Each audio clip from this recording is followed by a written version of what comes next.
¿Por qué un club preferiría quedar eliminado de la Champions League? Si eso sucediera, perderían dinero del premio de la UEFA, la posibilidad de jugar más partidos de local y el reconocimiento internacional asociado. Sin embargo, aunque no parezca, hay ciertos equipos que podrían beneficiarse de no llegar tan lejos en el torneo. Bienvenidos al negocio del fútbol. El primer paso para entender el problema es tener claro que el evento europeo es increíblemente relevante a nivel económico. El monto a repartir en la edición 2024-2025 entre los 36 equipos participantes alcanza los 2.437 millones de euros. Una verdadera locura. Aunque, como bien sabrán, no todos reciben la misma cantidad. El sistema está diseñado para distribuir los fondos en base a tres pilares. En primer lugar, un 27,5% del pozo sí se divide en partes iguales. Esto le asegura unos 18,6 millones de euros a cada clasificado del torneo. A partir de allí, la cosa se pone un tanto más complicada. Otro 35% se reparte en base a los resultados históricos en la competencia y el nivel de audiencia televisiva que genera el país en el que se encuentra. Para simplificarlo, cuanto mejor le haya ido el equipo en los últimos 10 años y cuanto más dinero consiga la UEFA por transmitir los partidos en su nación, más dinero generará por esta vía. Obviamente, los más beneficiados aquí son los clubes grandes en países económicamente significativos. Real Madrid, Liverpool y Bayern Múnich son algunos ejemplos. Este pilar puede otorgar desde 3 hasta 45 millones de euros dependiendo de las distintas métricas. Si les interesa que hagamos un video específico de este tema, háganlo saber en los comentarios. Finalmente, el restante 37,5% se reparte en base al mérito deportivo en la edición actual del torneo. Este es el pilar clave para entender dónde comienza el conflicto que pueden tener ciertos clubes. Veamos. Para empezar, cada equipo acumula 2,1 millones de euros por partido ganado en la fase de liga y 700.000 en caso de empate. Me refiero a esos primeros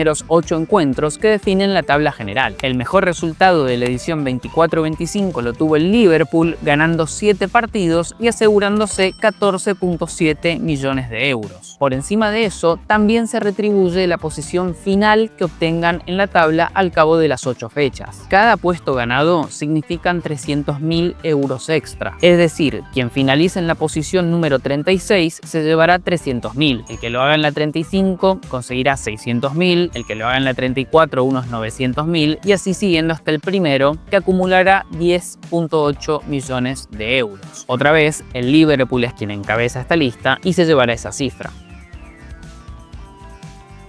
Pero esto no termina allí. Aquellos que finalicen en las posiciones 1 a la 8 también embolsarán otros 2 millones y quienes lo hagan de la 9 a la 16 se llevarán 1 millón cada uno.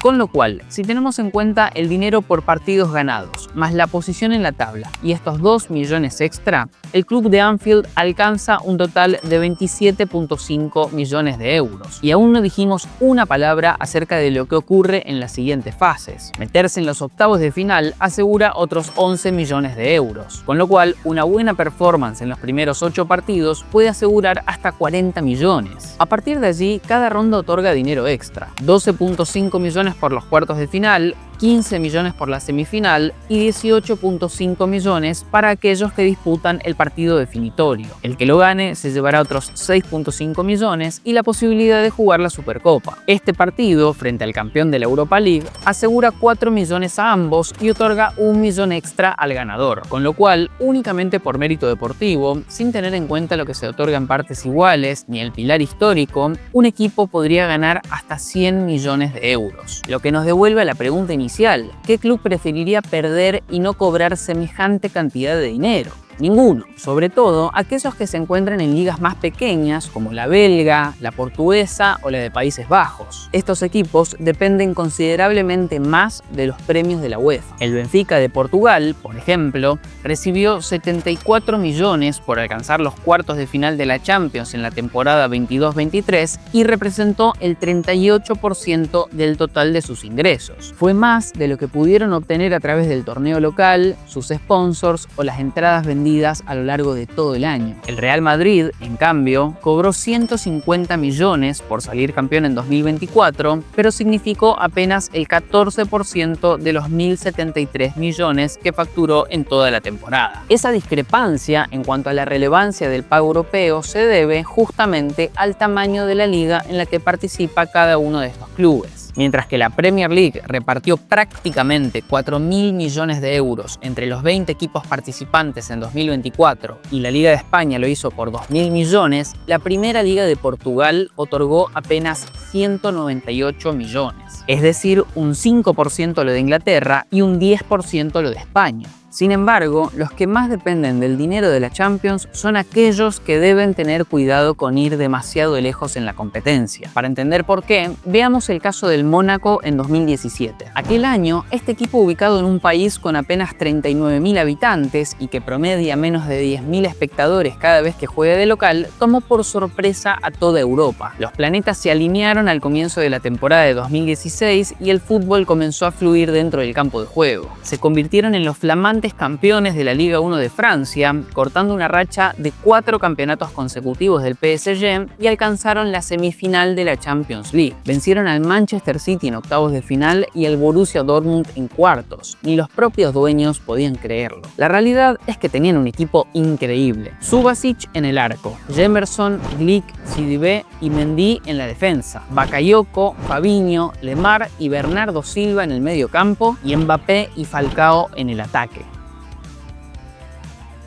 Ahora bien, ese gran resultado en el campeonato europeo no solo significó una enorme cantidad de dinero, sino que también tuvo otro efecto, el aumento en el valor de sus jugadores. De repente, todos sabían quiénes eran Mbappé, Bernardo Silva, Fabinho y compañía. Al finalizar la temporada, Mónaco tenía una plantilla mucho más valiosa que un año atrás. Esto generó dos cosas: un mayor precio de mercado en caso de que quieran venderlos y una expectativa salarial más elevada por parte de los propios futbolistas. Mientras que lo primero era una buena noticia para el club, lo segundo no tanto. Mónaco no tenía la espalda financiera para igualar las ofertas provenientes de otros equipos, con lo cual la salida, quizás la única posible, fue aprovechar el momento y venderlos por una buena cantidad de dinero. Así, en apenas 2 temporadas, prácticamente todo el conjunto titular se había ido. Mendy y Bernardo Silva al Manchester City, Bakayoko al Chelsea, Kylian al PSG, Lemar al Atlético de Madrid y Fabinho al Liverpool.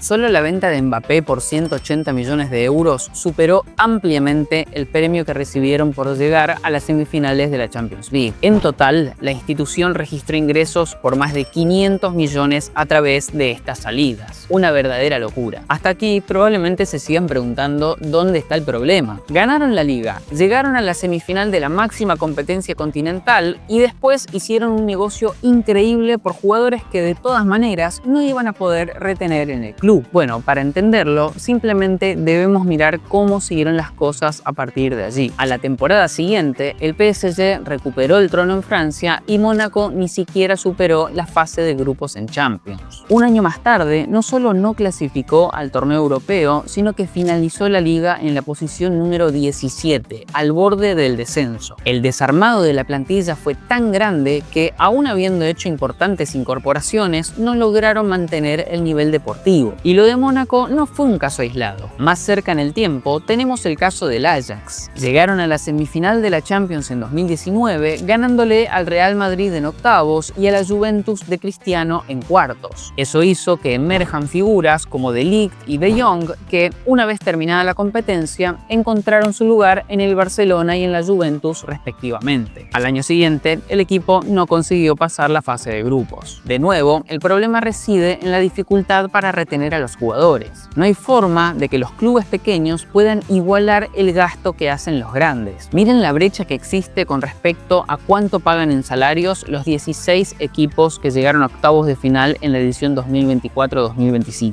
Tenemos un primer grupo que no llega a los 150 millones, compuesto por Feyenoord, Lille, Brujas, PSV y Benfica. Luego siguen otros clubes de gasto más bien moderado, menor a 300 millones, con Bayer Leverkusen, Inter, Atlético de Madrid, Borussia Dortmund y Aston Villa. Finalmente, hay ciertos equipos que simplemente tienen una billetera muy superior al resto. Aquí están Arsenal por 380 millones, Bayern Múnich por 428, Liverpool por 450, Barcelona por 494, Real Madrid por 501 y PSG lidera destinando 669 millones de euros al pago de salarios. Si un conjunto como Brujas Adidas, que factura cerca de 100 millones de euros al año, quiere tener el plantel del Real Madrid, debería gastar 5 veces lo que le ingresa. Si lo hiciera, probablemente iría a la quiebra y dejaría de existir en menos de una década.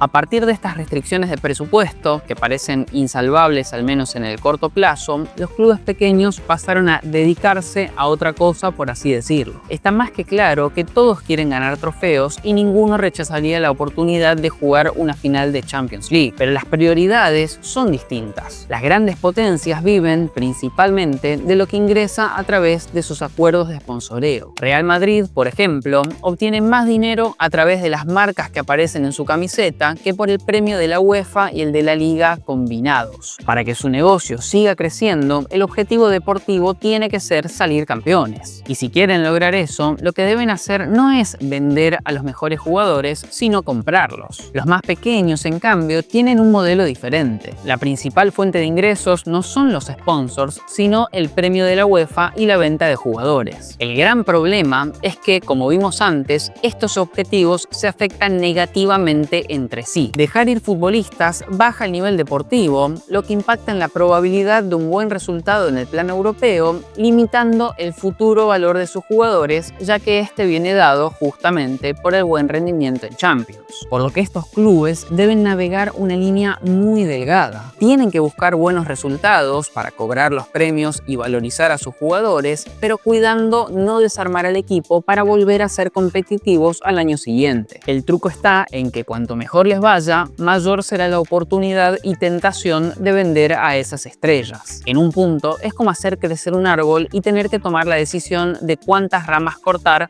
para ofrecerlas como madera. En 2023, el mismo directorio del Ajax declaró que, mirando hacia atrás, debemos concluir que la salida de jugadores clave al comienzo de la temporada no pudo ser absorbida. Lo que quisieron decir es que vendieron más de lo que debían y no encontraron el recambio necesario. Hace 2 años que el equipo no juega Champions League, lo que nos lleva al último gran punto de este video. La clasificación al evento europeo, el torneo que da dinero y valoriza a los jugadores, no se da por un buen desempeño en él, sino uno en las ligas y competencias locales de cada país. Llegar a las semifinales de la Champions, por más increíble que eso sea para un club como el Mónaco o el Ajax, no les garantiza volver a participar al año siguiente. Lo hace salir campeones de la Ligue 1 o la Eredivisie. Antes de avanzar con las implicancias de esto, quiero contarles que en breve haremos una actividad gratuita en el Instituto Baikal, donde veremos cómo se puede invertir en la industria del fútbol. Recorreremos alternativas que van desde los propios equipos hasta las marcas de indumentaria. No será una actividad en la que les digamos en qué invertir, pero sí entenderemos qué hay que mirar a la hora de analizar si puede ser una buena inversión o no. Por lo que quienes quieran participar de ella y enterarse de todas las actividades del Instituto Baikal, suscríbanse en el link de la descripción. Volviendo al tema de clasificar a través del torneo local, el problema que aparece es que a medida que se avanza en la Champions, se le da más importancia a esta por sobre la Liga Nacional. El equipo titular se suele resguardar para la contienda europea. Brujas de Bélgica, por ejemplo, llegó a los octavos de final del evento continental en 2023, alcanzando su mejor resultado en más de 40 años. Sin embargo, en esa misma temporada quedó cuarto en la liga y perdió la posibilidad de participar en Champions al año siguiente. Eso hizo que, mientras que en la temporada 22-23, donde llegaron a octavos, facturaron 100 millones de euros, en la de 23-24, sin jugar ese torneo, lo hicieran por apenas 69 millones. La brecha de 31 millones entre un año y otro es pura y exclusivamente por la falta del premio de la UEFA. Obviamente, no todos los clubes tienen esta secuencia de buen rendimiento en Champions, venta de jugadores y caída de rendimiento deportivo en las temporadas siguientes. El PSV de Países Bajos, por ejemplo, tuvo una muy buena temporada en 2024 y tomaron la decisión de no vender a sus mejores futbolistas al finalizar la temporada. Viendo la campaña que están teniendo ahora en 2025, parecen haber tomado la decisión correcta. De todas maneras, es cuestión de tiempo para que tengan que dejarlos ir. Como lo dijo su previo entrenador, Ruud van Nistelrooy,